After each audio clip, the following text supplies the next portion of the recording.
Hi everyone, Melissa here, and we are back at the easel. Today I'm going to wrap up the paintings that we were working on prior, so the still lifes that we were working on. I have two demos, one's in the final stage or the finished version, and the other one is still kind of in between. So this gives an opportunity for a little bit of review. After that review, I want to get into acrylic painting and how to approach acrylic painting. There are some differences, especially in the setup. So I want to go over materials, underpainting, so on and so forth. So if you are an acrylic painter, you can see where the differences lie. And then also how these mediums can work together, oils and acrylics, because I will take one of the paintings and finish off in oils. So you can always do, again, acrylics underneath and oils on top, but you just can't do the other way around. Again, acrylic paint is very pigmented. It can give a lot of effects. It can look a lot like oil paintings do. It won't have that shiny kind of greasy surface. And the other thing that's different is that it dries a lot darker. So you do have to be careful. You can't do tonal underpainting like we did with our oil painting. It's a lot more sensitive and the color changes a lot more. So I'm gonna be talking about that and show you ways that you can mitigate some of the issues that can come along with acrylic painting. Again, the next works that I'm gonna be addressing, or the next setup, is gonna be working in a series. So there'll be multiple canvases. I will also be working from objects again, but this is your choice as to what you want your subject to be. So it's kind of open-ended in that sense. I'm gonna start with real quick, the review. Let's start with this one here, the demo that I did on video for you, for the class. I have had an opportunity in the last week to color adjust and glaze slightly, so I wanted to show you where that exists in the painting. First part is back here where I've glazed with a little bit of phthalo green. This has allowed this shadow to be cooler and recede more in the painting. So it was painted darker, but with a lot of reds and earth tones there, and I have adjusted that to be greener and cooler. And you can see that it creates more distance and more sense of light in the front. I've also glazed some into the teapot, again, making it either brighter green or brighter pink, and then also some glazing here as well as in the background. Now it's hard to see with the light here, it feels really dark, but there's a lot more glow and glisten. So glazing at the end can be really nice for color adjustment. When you're using oil paints, you want to use a medium to do this, and I used liquid light gel. So this is the one medium that I'm extraordinarily particular about, is the liquid light gel or just regular liquid gel. I use Winsor and Newton. I'm only gonna be, I don't always push brands, but in this particular situation, I do very much. There is no comparison. The Winsor and Newton liquid light gel is one of the best that you can use for glazing. And it just dries correctly. It has a beautiful finish. One of the things that I believe in for glazing, or why I push glazing, is that it can mitigate your need to varnish a painting at the end, or, quote, bring back the darks. If you glaze color on top, especially if you use a superior medium like the liquid light gel, that color will suspend, so that pigment will suspend if you're using good paint, good pigments, and then it will stay. You won't see any drying or sinking in or adjusting. You will see that color just the way that you painted it, or just the way that you glazed it on there. A lot of times varnishing is used, again, to bring color back, so maybe it's sunk in, it looks a little more dull than it did prior. I argue probably just glazing on top, or just giving that color a little more pizzazz in the end, is probably a better strategy, and it's gonna dry better in the end. It's gonna look the way you want it to look. So that's my little bit about glazing. Again, glazing is pretty straightforward. It's using the medium, using very light layers, not covering, letting the painting underneath shine through when you're done. So when you do glaze, just use thin paint and you use a good amount of the medium. And again, I recommend liquid light gel. Okay, so that would be something that I'd be pretty staunch about in that sense. The next thing that I'm gonna grab for you is the painting. This is a live demo that's been done in a classroom setting. Again, the reason I'm pulling this up is because this is to remind you of what that second pass before the third pass might look like. So going back in time to the other paintings, remember we had a really loose, almost nondescript place where you just really can't see the shapes, right? You kind of put the drawing in, but it just kind of mushes together. At this stage, again, like I said, it is about the second pass going up to the third in details. I'm starting to really cut out and carve out and shapes, okay? And really start to locate where things are, but it's really loose still. And a lot of these things can stay this way. If I don't want to bring the skull up to full detail, I don't really have to. If I bring this up to full detail and feel like this needs to be kind of pulled back, a little looser, more nondescript, I'm just gonna go ahead and do that, and I'm gonna leave it plain. The main thing that I am concerned about here, or not plain, but like less detail, and less, kind of keep it back a little bit, even if I see things maybe not represent them there. The main thing that I'm paying attention to here is now making the greens different. So acknowledging the differences rather than pulling the color together.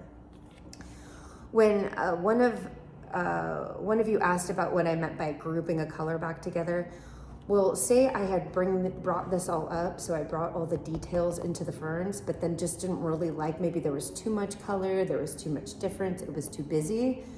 I would go back over it again with this gray-green here, and then try it, do it one more time, and maybe pull out my details differently. Maybe not add so much of this red here. Maybe I had added too much, right, into the shadows or something like that. Maybe just do it more sparingly in spots. So when I say group colors or paint it back, that's what I'm talking about, is doing something like that, kind of reworking an area. So I have the cloth, I have the green ferns here, and then I have this yellow-green plant in the back, and I'm really working right now to make those distinctions and also locate the shadows, locate the contrast. One thing is I added in a very peachy background. It's actually kind of a tan floor, but I'm amplifying the colors somewhat because it looks kind of juicy against these greens. So that's just me using complementary colors and color theory to kind of get the effect that I want here. So again, this is going back in time. This is second pass. Some of you might be there with your paintings, or you just got out of this phase.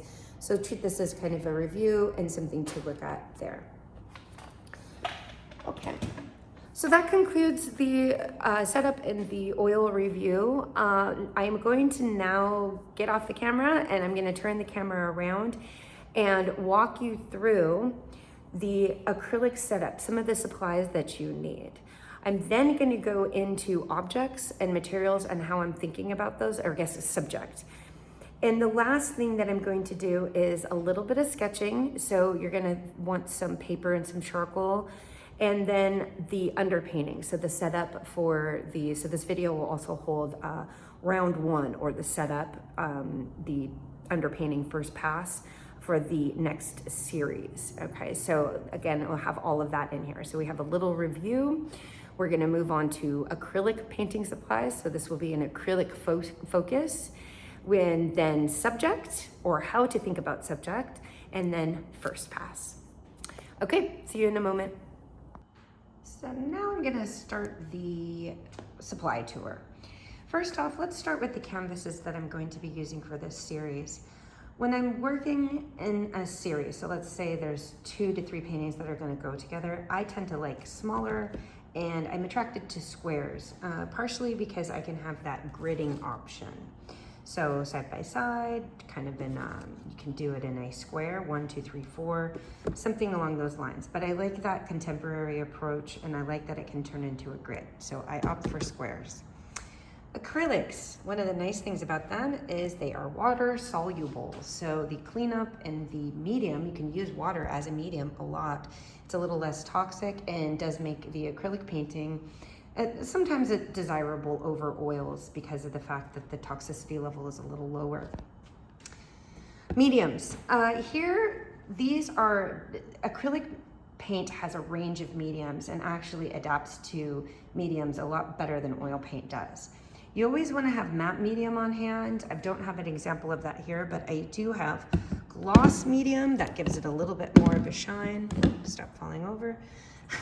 Slow dry, I'm going to be using a lot of that. This is something that makes acrylics flow a lot like oil paints, which is fun.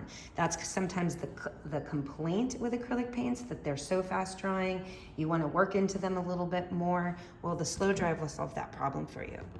Things that add texture, black lava, natural sand. This is one of my favorites. Now, I don't use that in the underpainting or the first layers at all. This is something that's kind of for the finishing part of a painting.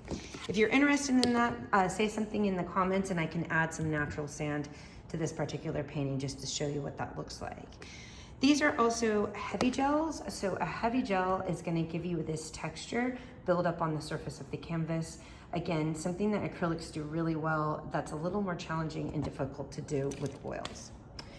For brushes, I switch over to I don't use those heavy bristle brushes when I'm painting with acrylics. I don't have to. I switch to a synthetic and it's a little bit lighter. It doesn't have almost, not a watercolor brush, right? But you can see it's a little more flexy and bendable. Let me go ahead and grab I'm gonna go ahead and grab one of the heavier oil painting brushes that I use. Now again, they all can be used for both. But you see when I press this one, this kind of has a heavier texture. It's thicker. These are lighter. They bend. There's this lightness to them. And those work better with acrylic paint, okay? And they're too light for oils because they kind of bend. But acrylic will handle it just fine. See how it's just kind of it's a lighter brush. Grab some just quick sketchbook paper. I happen to have toned paper. I'm not very particular if it's white or toned, either way. But this is to sketch out my ideas. I grabbed a charcoal pencil and a little bit of drawing charcoal. I have my easel set up and then the palette below, very much like I do with oils. This too is a difference. Oh, actually, never mind. I probably am not gonna use that glass palette. I'm gonna be using this. This is something I highly recommend if you're getting into acrylic paints. It makes life a little bit easier. But this is a sponge that you wet in the sink. You get it a little bit wet, and then you put the paper. This is acrylic. It doesn't have that sheen that the oil paint does. And you put that over, and this stays wet. It keeps the paint wet from underneath, so you don't run into that trouble with the acrylics getting so crusty in a painting session. I will be using this one in this session, so you kind of see how that works. I swear by it when I'm doing a lot of acrylic painting. You can also keep a squirt bottle by you, this H2O, okay? But that stay wet really does help. Again, you can see my bin of different acrylic paints that I'll be using. I'm going to be starting today with just a single color. I usually use a bright color when I'm painting acrylics. I use Nova color. I've mentioned those before, but I'll mention that again.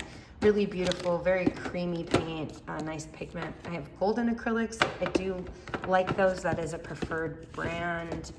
White, but you see I have a lot of Nova, a lot of golden, and then sometimes I get some Liquitex, but I prefer golden and Nova. Those are my go-tos. I also do use acrylic pens. Again, acrylic is really versatile. You can use a lot of different techniques. You can thin it way down, you can make it really thick. It just has a lot of variety, okay? So those are the supplies, that's all I'm gonna need. I'm gonna move now to objects and why I'm picking them. On to objects and setup. This is kind of funky what I'm gonna do here. Now you can see I'm not going towards the traditional still life model. Traditional still life, I'd make sure to have 3 to 5 objects. I'd kind of create this towering, a kind of a tower composition with diagonals, things like that. That's not really what I'm gonna go for. I'm gonna keep the box out just in case I need elevation, but I've got this very shiny kind of just wild drape thing going on. These little squishy, they have such a funny texture to them. They're fun little squishy objects. And inside of here, some of these real shiny rock-like things, okay? So this is challenging. The textures here are really complicated, but what I can get here is a couple different compositions. And like I said, I'm gonna draw it out and see where I'm going with this. I'm gonna set something up, Pickles is still talking in the background. I'm gonna set something up so I can have, let's say, just some angles. Maybe some of it I will use the white of the table, so we feel maybe that there are these objects are animated, going on a journey, something along those lines. So with probably one of the setups, I'll have maybe, or compositions, I'll have something more of a traditional setup, kind of filling the page a little bit, and then maybe something where I compress the composition high or low, or just reveal a tiny bit of the objects. So again, I have to challenge myself to set something up that allows me to have a few different scenarios. So again, very, very small, a lot more abstract approach to what I'm doing here. I'm gonna go ahead and set that up and then show you what I come up with, my logic behind it. I also might not put a traditional lighting situation on this one. I might just let it be and worry more about just kind of even play with the color and the light as I go. So not worry so much about what is observed, but also maybe paint it at different times of day, so that will change the lighting to a certain degree. This is what I came up with. As you can see, I did decide that I flipped the drape around and I can use some of the black of the drape as negative space. It's there's kind of a lot of detail. It's this kind of minute setup. And how I see it is there are the objects, but there's also a lot of textures. And there's gonna be a variety of ways that I can interpret this. And that's really what I like about it. So not necessarily about just painting it straightforward, but looking at this as maybe a linear texture, a way to scrape at the canvas or use some medium, using some medium and texture maybe down here. And again, I can take different angles of this. I'm kind of moving around, you can see it, and really get different compositions from each thing and different concepts. I think everything tells a story a little bit in a different way. Even running out here and just doing the drape itself, I find something very fascinating about that. So along with this video and the assignment prompt, I'm gonna take a couple pictures of compositions. And from those, you're gonna see, I'll use the overhead camera to draw out and paint out today, but I will post the photos of the compositions that I'm using. So you won't see me looking at it as I draw. I'm gonna use the overhead camera because that will allow you to see a little more detail and setup, but I will have pictures of what it is I sourced for the staging. Okay, that is set up. Hopefully it gives you some ideas there. Again, let your mind go wild. You can really kind of think outside the box with this one. This is the sketching portion of these compositions, and sometimes I like to do this before I get started painting. It really helps me hone in on my ideas. So for today, in this little portion of the demo, I'm only gonna draw out or sketch out 2 different compositions. Again, this is quick and this is a loose way for me to get my ideas flowing. I'm gonna start with the bottom one, the fish area. I did take a few photos of this and I've got some different angles. I start with my charcoal pencil, and what I'm really looking at, I'm blocking it just like I would with a painting. So I'm looking at where the objects are, the general shapes, okay, sizing it, scaling it. And then I'm gonna block the 3 values, again, just like I would with painting, okay? And that kind of gives me a format. So there's these little beads are here, there. These are kind of important. I can also, play around with scale as I'm working on this. I can make them larger than I see them in the composition if necessary. Again, I like the control of the pencil, and then I move to the stick because this one is just a little less control. Okay. And I just block it in. Again, this is the dark area here. Use my finger to blend a little bit, but I try not to do that too much because that kind of puts the oils on the page. So this, because I don't really have a lighting situation here, the dark of the cloth is really working as negative space. And I'm gonna kind of draw it out a little bit on the flat side. See how that works? Okay, the beads, again, kind of moving my finger, getting a little bit of a value there. It's very light, but the finger does enough. So it kind of gives it just enough on the page to show that contrast is gonna be. And since this is a toned paper, I'm actually gonna grab some white charcoal, so just give me one moment. I do have a white charcoal pencil. I think a white stick would be better, but we'll just see that. Yeah, that gives a little bit on the page. So you can see it's a little too, this is a hard lead. It's a little much. I want something a little softer. So if I don't have a softer charcoal, I'll pass on it.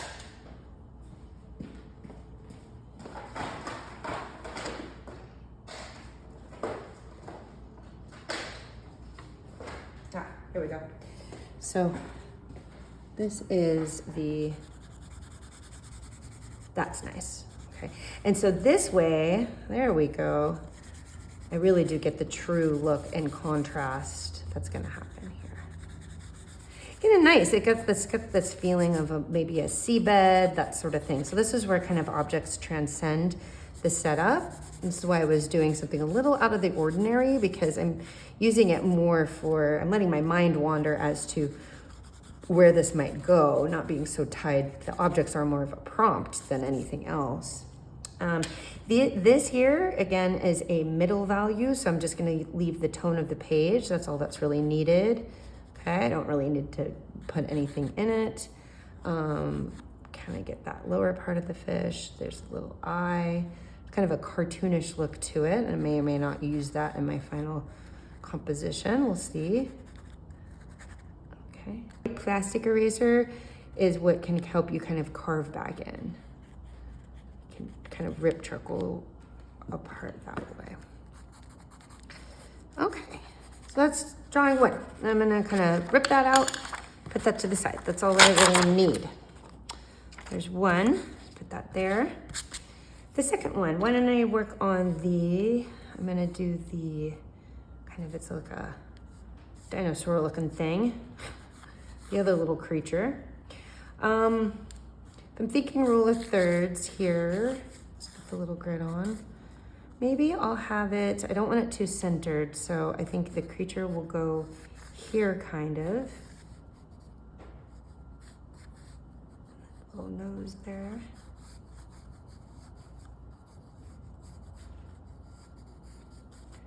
And that gives it also some background here. And then this is that colored drape, which I was saying maybe I'm gonna make this texture and drawing. Maybe I'm gonna contrast, because again, acrylic paints do this really well. So make it, maybe draw that area on the canvas like a little grid, kind of loose. Again, less representational and more about the texture. Again, grab my truffle. Now this has a lot more negative space, so I'm pushing some boundaries here, using that black a lot more liberally.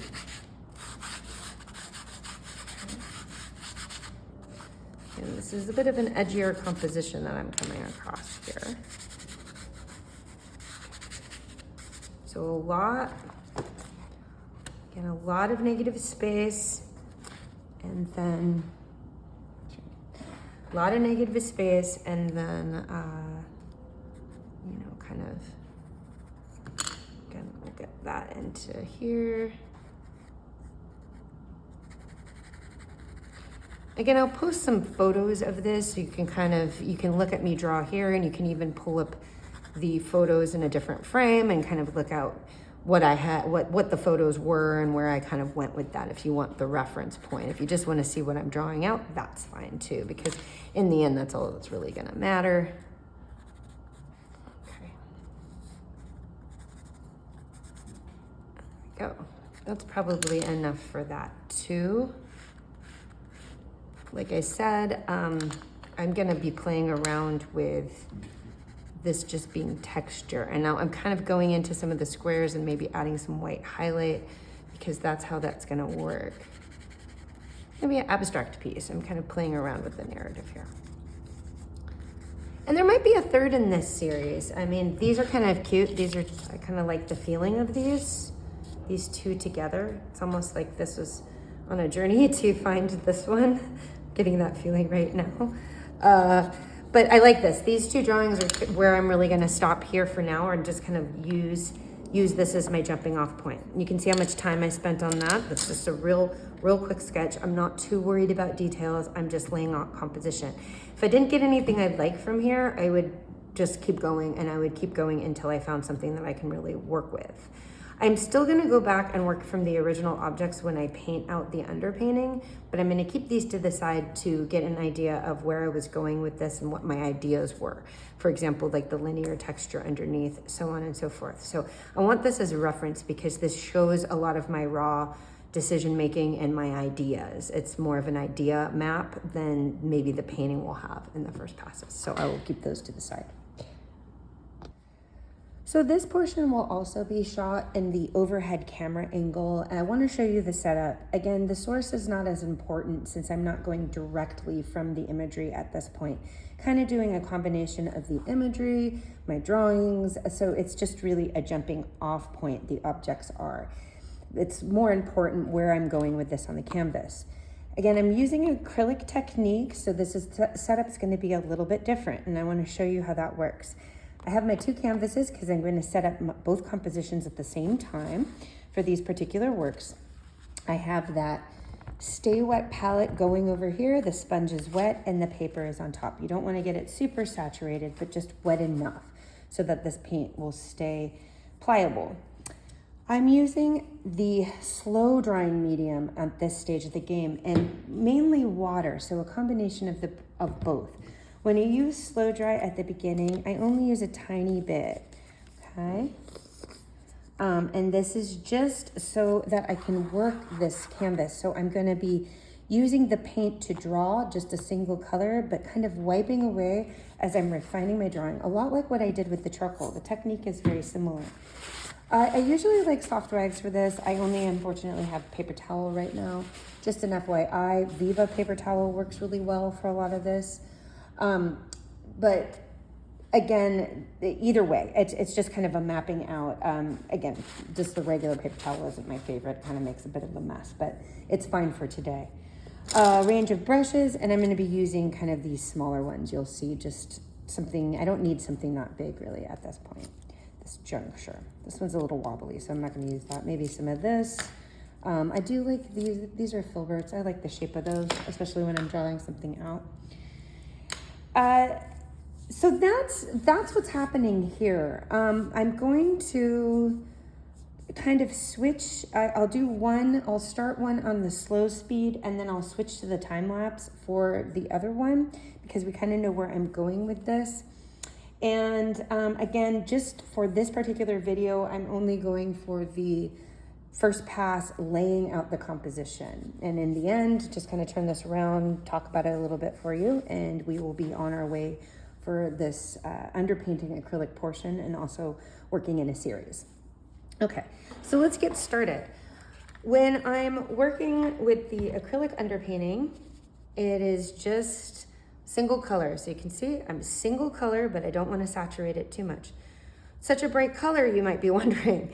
Yeah, I kind of like that.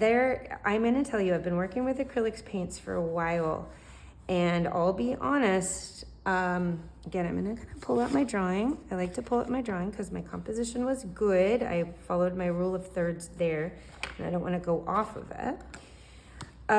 So I'm going to talk about why I do such a bright color at this juncture. Like I said, acrylic paints dry dark. On the initial layers, you really want to keep it, don't want to use white, you don't want to use black, because you'll find in the end there will be this dullness that you did not expect. Okay, so again, this is not me, I'm kind of using placement, but I'm really thinking I'm kind of enlarging the fish somewhat because it might be better for the composition in the end. So in the first painting that I did, that straight oil painting demo, I was really caring a lot about proportion and placement. This one, there might be a little more fudging going on. Now, the background is black, but I am not adhering to that at this moment. I'm also, as you can see, going to dip some of the slow drying medium into this because that will give me the opportunity just to take a tiny bit of the paper towel.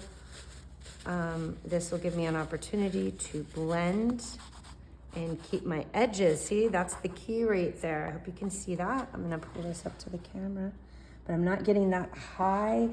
I'm not getting a hard dried edge. Even in watercolor, you get that sometimes. So the slow dry is what's preventing this right now, okay? And making it, that's the beauty of oils, is you get this kind of pliable, movable edge. You don't have any hard edges in the initial phases. Acrylics don't do that as much. So it's a little bit of slow dry and a little bit of water, if you're wondering what I'm dipping my brush into. Kind of going back and forth between both. Okay, but I'm, again, not going to be getting a hard edge anywhere. These lines aren't going to set, and that's great. That's what I want. Where the black is a little darker, I am gonna add more magenta. Okay, again, this is quinacridone magenta, beautiful color. Absolutely love it. But I'm keeping the transparency of the canvas. See how it's still transparent? Really keeping that transparency, making it very pliable, okay? Not setting anything in stone. I don't wanna do that right now. We don't really fully have our composition exactly how we want it yet, okay? You can see, again, at this stage, nothing's really set that much. I'm in a really good stead here, okay? Again, I'm gonna add just a little bit more back. So where it's darker, I'm adding more pigment. Again, keeping the transparency. So two things, I wanna hone in those words. Transparency of the canvas, keep that. Don't paint too thickly. Use water, use medium, okay? And then again, I'm gonna kind of pull that up. So as you can see, I can use water and I can really I can take my lines away right now. This is where you wanna be, okay? I am gonna go ahead, and this is just almost like muddy water or pigmented water, and I'm going to give myself a base on this fish because it's not the white of the canvas, and I wanna notate that. Again, I'm gonna do the same thing. It was kind of like me rubbing the charcoal with my finger a little bit. I'm gonna do the same thing with these little beads. Again, these could even be, depending on how you wanted to interpret it, they could be spots, they could be a pattern. It's really, you can kind of go the way you want.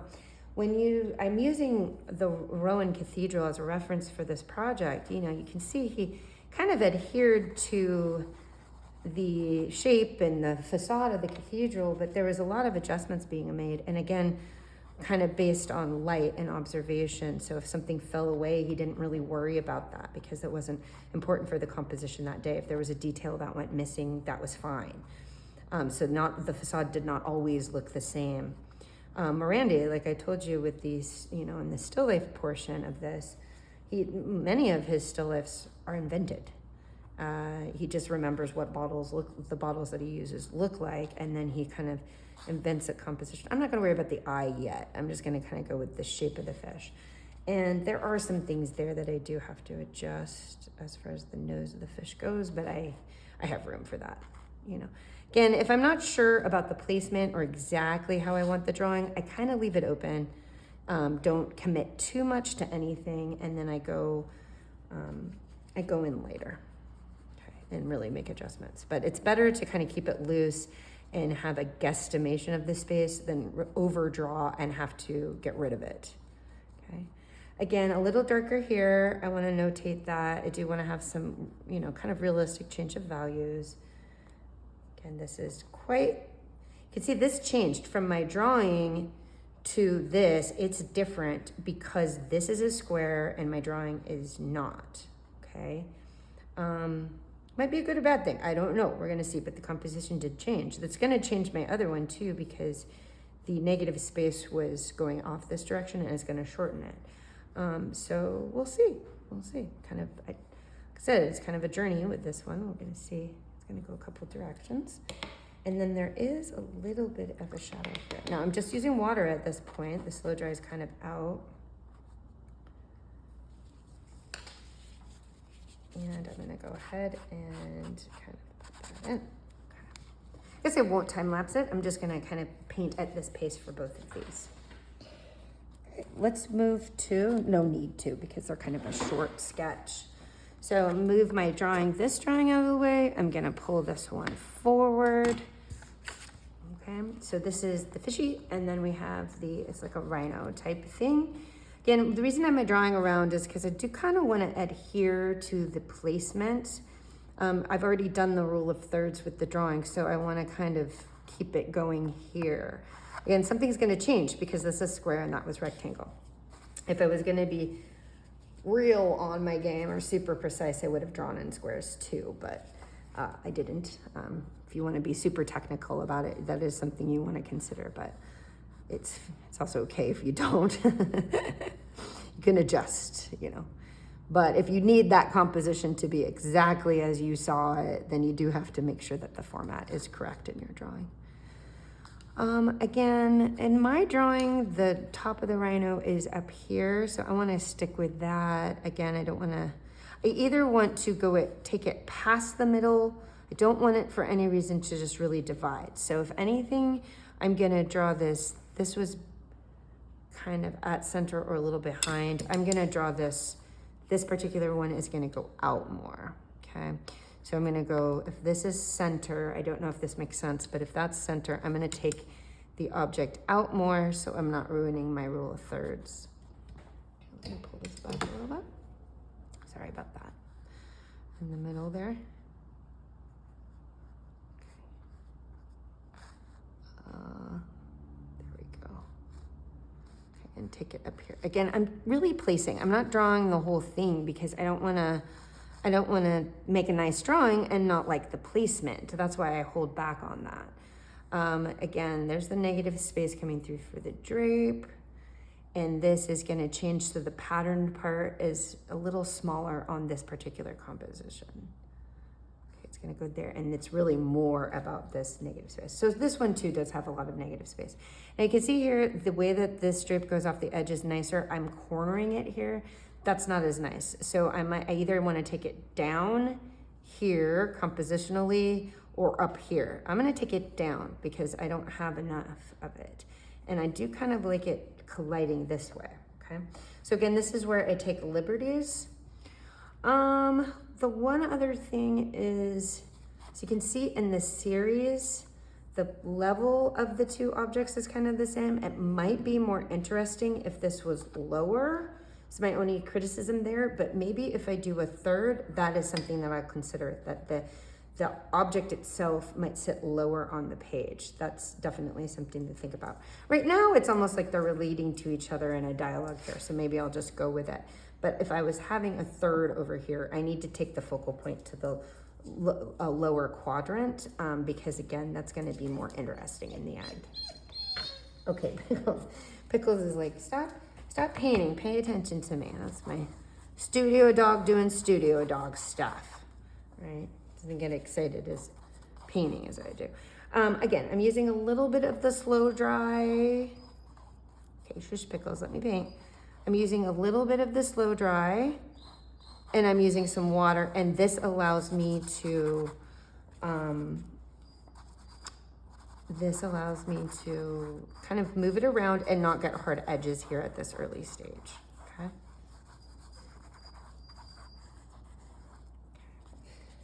And that is kind of all we need to know about this, okay?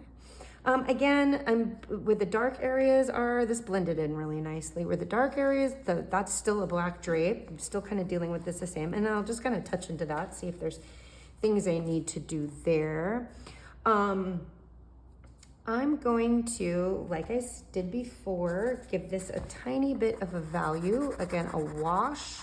And I can just kind of masking the shape like I did with the fish, and then taking the rag and rubbing in, see here, okay? Rubbing in, okay, so that I've masked it out a little bit. And then I'm just kind of debating, because the drape is a lot of colors, I'm gonna leave it white like I did here for now. So that's gonna be dealt with in that manner. Eventually I'm gonna have to paint over it, add some colors, adjust that. But I might use like a texture underneath, or have it kind of look a little drawn or something like that, something a little different. Okay, so I'm gonna, I call it reserving the space. That's what I'm doing. I'm reserving the space there because I'm not entirely sure how I want to treat the base at this point. Okay, and then just mildly drawing into the form. It's probably a little too dark for now, so okay, but just trying to map out, and probably again, let's go in, let's grab some more, and let's just make this a little bit darker because that, again, we're still looking at the rule of thirds in the sense of not placement, but also value, you know, having 3 distinct values in every composition. That really helps you set up where the eye is going to travel and what the focal point is. And that is it for now. Okay, so this is kind of a wet canvas. There's slow dry. I'm going to leave it. Again, it will dry and you'll see the edges, you'll see the lines. So one thing with acrylics, oil paints, you can really work into them and cover up the base. Acrylics, not so much. So it's better to be general and light than commit to too much to what it is that you're doing, and then have to battle against it the rest of the time. Okay, so I leave a lot of detail out. I just concern myself with general placement. I keep the color really light and washy, and then just let it dry, and I kind of go from there, and then I go to round 2. You'll see in round 2, I'm going to be focusing on adding some mediums, really kind of honing in on not just the composition and what I want to do with it, but how I want to deal with texture. And that's going to be an important part of this piece. Like I said, there's like a drawn sense here or a texture. I can kind of leave that to texture, and I might actually use medium to set that up. So I do have to be careful about placement. I can't be as loose as I was with the other still life. I do have to kind of plan this out a little bit. But I think so far this is good between the drawings and the setup and where I'm going with this. Well, that is all for this portion of working in a series. Remember, you're going to be wanting to start with some drawings, some sketches, kind of a unique setup. Sketch out your ideas, keep those handy. You can keep them at your station or your drawing and painting station and get some fixative for that. The second part is you want to just really loosely map this out and have the compositions kind of say something to you. See where you're going with that. Like I said, I mean, I'm seeing that my object here is kind of at the same level, but my negative space has a different shape. There's some extra objects here. There'll be texture in the back here. So that's gonna add some difference. And even though the subjects feel very similar, we're gonna be working in succession. It's almost, we're doing a frame by frame. So that when you're presenting them or your viewer looks at the images, they see that they go together and there is this kind of train of thought and you know, a similarity, but enough difference to keep that series interesting. Okay, so that is all for now. The second stage, we will still be working in acrylic paint, and I'll be talking about mediums and how they're used, and then going again more towards local color, since that happens with acrylics. Remember, a neutral base or building up too much opacity in the beginning with acrylics is not going to benefit you. It's going to dry too dark and have an underpainting that's just not really exciting. Using a brighter color and a thinner wash actually works quite well. With these, I will finish off with oils. Again, I'll kind of see what the request is for that, but I can finish off with some oil paint as well, and you'll see how it layers on top of the brightness of acrylics. It's actually really a nice effect, if done correctly. So that's about it. A happy painting, and I will see you all soon.